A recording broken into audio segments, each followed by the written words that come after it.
Pourquoi venir mettre du sable dans la chiquée de ton ami? Pourquoi vouloir venir raser ce que ton ami fait? Est-ce qu'il est prêt à supporter les sacrifices qu'on fait?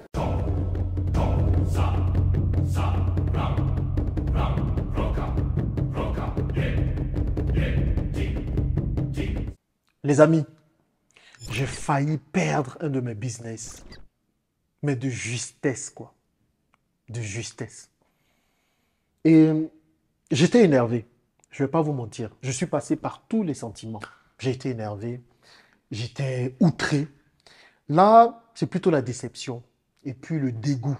Donc, vous voyez que je parle tranquillement là. C'est parce que j'ai pris le temps de me calmer. Mais il y a beaucoup de dégoût et de déception. Et c'est dans ce genre de situation que j'ai tendance à donner raison aux gens qui ont l'habitude de dire que l'ennemi de l'homme noir, c'est l'homme noir. Nous-mêmes, entre nous, nous sommes méchants. Nous avons des mentalités de crabe qui font en sorte que nous ne pouvons pas réussir. Qu'est-ce qui se passe? Pas plus tard qu'hier, j'étais au Sénégal. J'étais en train de visiter le pays, en train de voir des opportunités de business là-bas. Et mon partenaire m'a appelé pour me dire, on a un souci avec EasyBox. Donc moi, je n'ai pas voulu le laisser seul gérer ce souci-là. Je suis venu illico presto. Là, je me trouve en ce moment à Dubaï, au siège de l'entreprise EasyBox ici à Dubaï. Je vais vous raconter ce qui se passe. On a lancé le business au Kenya. On a commencé en octobre 2021, octobre de l'année dernière. EasyBox est une entreprise de livraison. On fait de la livraison de colis. Premièrement, on commence avec les colis des supermarchés. On va voir des supermarchés et on leur propose de livrer les denrées pour eux. Donc, quelqu'un qui est chez lui, qui commande du pain, du savon et tout ça, il commande auprès du supermarché et nous, on fait la livraison de ces colis-là. Donc, on a commencé, c'est une entreprise qui marche très bien. Ça marche tellement bien qu'on a ouvert une branche ici à Dubaï. Donc, pour pouvoir bien gérer les opérations au Kenya, on a décidé de prendre quelqu'un ici, un francophone de préférence, parce qu'on s'est dit, voilà, il va peut-être comprendre comment on pense et tout, et qu'on a fait partie au Kenya. Il avait un salaire de misère ici à Dubaï. Il travaillait avec un de mon partenaire, donc il gagnait à peu près 3000 dirhams. 3000 dirhams, ça fait 500 000 francs CFA. Mais pour vivre à Dubaï, c'est un salaire compliqué, vraiment compliqué. Donc, ce qu'on a fait avec mon partenaire, on dit, on va l'emmener. OK? Il va partir au Kenya. Il avait le bagage nécessaire pour pouvoir suivre les opérations au Kenya. Et on lui a dit que s'il travaille bien, il va être le responsable de toutes les opérations au Kenya. On a quelques magasins aujourd'hui au Kenya. On travaille avec un principal client dont je vais taire le nom. Pour plusieurs raisons maintenant que vous allez comprendre dans cette vidéo. Donc, on lui a dit, bon voilà, s'il gère bien les opérations, on va le promettre, on va le promouvoir plutôt. Donc, qu'est-ce qu'on fait? On a déjà un Kenyan qui gère les opérations au Kenya. Mais on a décidé de prendre quelqu'un d'autre pour aller un peu surveiller ce Kenyan-là. Quelqu'un d'autre qui va être un peu nos yeux au Kenya, qui va être nos bras au Kenya. La personne part. Au départ, ça se passe plutôt bien. Il écoute, il suit. Après, on commence à avoir quelques échos. Ah, il cherche les femmes par-ci. Il est parti au lieu de se concentrer sur le travail. C'est les fesses des Kenyans qui l'intéressent. Et puis, il commence à vouloir mener la belle vie, vouloir avoir un appartement dans un quartier chic. Des trucs, mais on s'est dit, bon, voilà, ce sont ses faiblesses. Mais s'il arrive à travailler, il n'y a pas de souci. Et puis, même dans le travail, on commençait à sentir qu'il y avait quelque chose qui n'allait pas. Heureusement qu'on a pris les devants. Et puis, on a mis une troisième personne. Mais vous voyez, en fait, vous faites un business. Tellement vous êtes obligé de vous protéger, vous avez un poste, quelqu'un qui dirige les opérations. Au lieu de prendre une personne, vous avez une personne qui gère. Vous prenez une personne pour surveiller la première personne qui gère. Et tellement la personne, pour surveiller la première personne, ne fait pas bien le boulot, vous êtes obligé de prendre une autre personne. C'est-à-dire que pour le même poste, vous avez 3 personnes que vous devez payer pour ça. Mais bon, ça encore, ça va. Donc, il gère les opérations. Il y a quelques jours, donc notre client, le responsable du supermarché avec qui on travaille au Kenya, envoie un message à mon partenaire parce que c'est mon partenaire qui gère les opérations. On travaille ensemble sur la stratégie, la vision, mais c'est plus lui qui gère les opérations. Il envoie un message. Il dit, est-ce que ce gars-là, tu travailles bien avec lui? Et il y a une photo.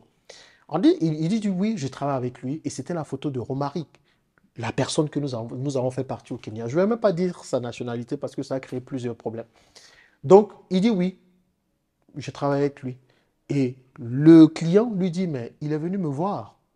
Il est venu nous voir, il a créé une autre entreprise, il travaille pour cette entreprise-là et il propose des services. Il propose aussi de livrer nos colis hein, à des prix préférentiels, à des prix un peu plus bas que ce que vous proposez. Mais il est censé travailler avec vous. Pourquoi est-ce qu'il fait ça? C'est le Français, c'est un Français en réalité qui travaille là-bas, un blanc. C'est lui qui nous dit ça.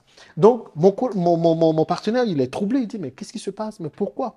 Voilà, et c'est pas censé se passer comme ça. Donc, en parlant avec ce Romaric que nous avons fait partir au Kenya pour nous représenter, on s'est rendu compte que Romaric s'est mis avec d'autres Kenyans.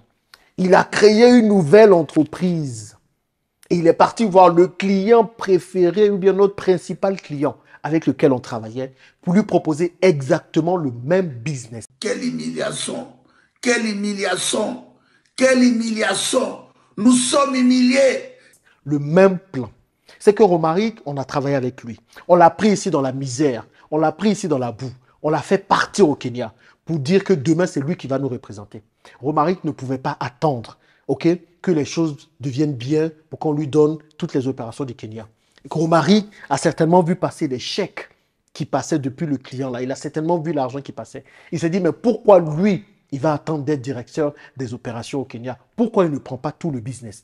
Il est parti créer une entreprise pour aller voir le même client que nous, avec qui nous travaillons, pour lui proposer de prendre le business à notre place. Eh oui! Si ça, ce n'est pas de la méchanceté, comment vous appelez ça? Je n'ai aucun souci que Romaric crée son entreprise. Je ne peux empêcher personne de créer son entreprise. Mais pourquoi tu ne crées pas ton entreprise pour aller voir d'autres clients? Est-ce que c'est le seul supermarché qui est au Kenya? Il y a plusieurs supermarchés. Il y a plusieurs hypermarchés au Kenya. Il y a plusieurs clients. Pourquoi tu ne vas pas voir d'autres personnes? Mais c'est exactement celui avec qui on travaille là que tu vas voir. Et ça, ce n'est pas le pire. Ce n'est même pas ça même qui me fait le plus mal. Parce que quand vous lancez un business en tant qu'entrepreneur, vous êtes obligé de penser à la trahison. Les gens vont vous trahir. Et ceux qui vous trahissent, c'est ceux-mêmes qui sont proches de vous. Quelqu'un en fait partir. On lui dit, tu seras nos yeux là-bas, tu seras tout pour nous. C'est lui qui nous trahit. Et cette mentalité de crabe poilu, il y en a beaucoup dans la communauté. Beaucoup dans la communauté. Et si on ne comprend pas qu'il faut porter le business des autres membres de la communauté, alors on n'a rien compris. Comment? Comment on va arriver? En fait, on se tue pour redorer l'image de la communauté. Vous pensez que moi, je n'étais pas bien quand j'étais assis en train de faire mon travail tranquille, j'étais bien payé, puis j'avançais. On crée des boulots pour créer des emplois, pour élever le niveau des gens, pour permettre à des gens de retrouver leur dignité. Vous faites ça. Il y a plusieurs sacrifices qu'on fait. Mais l'objectif des gens, c'est vous poignarder dans le dos. C'est de prendre exactement le business que vous avez. Parce qu'ils ne peuvent pas attendre. Parce que tout le monde veut être chef. Vous partez dans des conférences, tout le monde est CEO. CEO de ci, CEO de ça. On ne sait même pas de quoi. CEO d'eux-mêmes, CEO de lavage de leurs chaussures. Tout le monde veut être chef. Voici la communauté dans laquelle nous sommes. Il n'y a pas que du mauvais. Tout le monde n'est pas mauvais. Mais on voit ça partout. On voit ça partout. Et si on ne prend pas le temps de changer cette mentalité, les amis, déjà entre nous, nous n'allons pas aller quelque part. On va encore se retrouver d'ici quelques années à être en train de dire les mêmes choses. Je n'interdis à personne de faire son business. Si Romaric veut lancer son business, ok, il est libre.